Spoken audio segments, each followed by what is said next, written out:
I know Alex Strouf, our cousin sub of the day, cousin subs, we believe in better, is eager to play the world's worst game. Hey. Yes or no, which we play every week on Green Bay Game Day. I would like to say he's an innovator, but what he really is an idiot. It's a dumb game, but we have fun with it nevertheless. We'll push that back one slot because I do want folks to hear this exchange with Goody, because I thought this was a really good answer. And I have struggled when people have asked me what my expectations are for this team. I have cited you on multiple occasions because during our Summerfest show, The State of the Packers, you uttered the phrase, I don't know if they're going to go 6-11 or 14-3. Yeah. Which then Gabe and I kind of jumped on you a little bit and said, well, come on, 6-11. But I don't think the vibe you meant to convey was off. I think you were right. Could they go 8-9? Yeah, I think it's possible. If everything doesn't fall their way. Right. And if everything falls their way, yeah, 14-3. They could very well be a Super Bowl 13-4. Yeah. So I wanted to get, and I did end up asking the same question to Matt LaFleur, and he was not nearly as forthcoming or interesting or engaged in his answer. I don't know. I'm just thinking about today. But I thought Goody's answer to this was really telling. So here is that exchange from yesterday morning as the Packers got ready for the first day of training camp.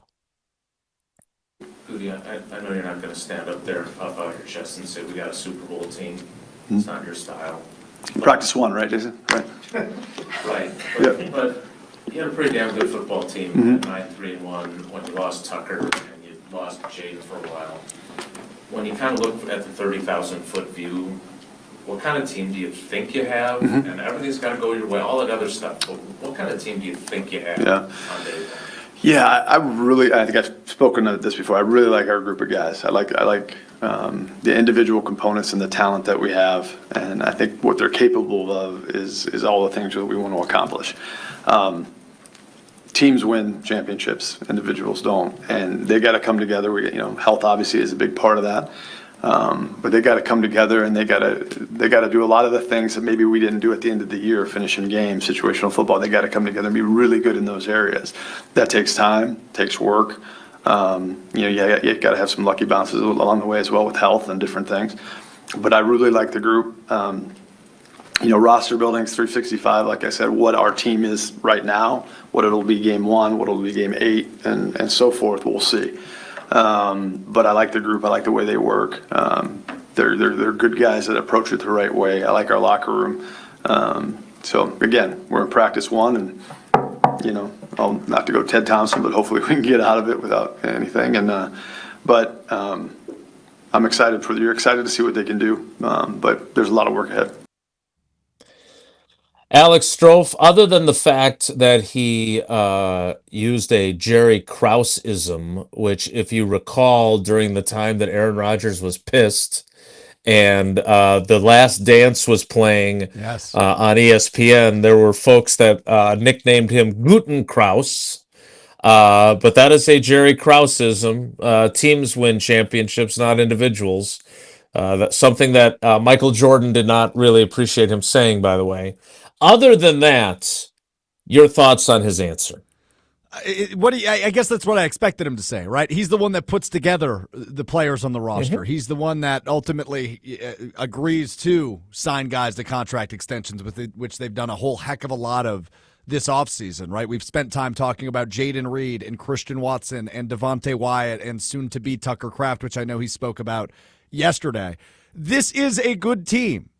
We know that at the base level. These are good players. It's a good team who is capable of winning several playoff games. But just how good can they be? And I know we'll spend some time on this throughout the show today after practice number 1, but I've said many times this offseason, This offense is only going to go as far as this offensive line allows them to, because that group is such a question, which teams of the past, when it comes to the Green Bay Packers, didn't have questions with their starting five. You know, I was thinking back to like 10 years ago when you had TJ Lang and Josh Shitten and Brian Bulaga and David Bakhtiari and Corey Lindsley. You never had questions about that offensive line. You have legitimate questions at all 5 points. But to go back to Gutekunst, you need to have the ability to finish games, which I know that's something he has continually harped on every time you've talked to him since the meltdown in Chicago back in January. How do you get there is the question. Do we know the answer after practice one?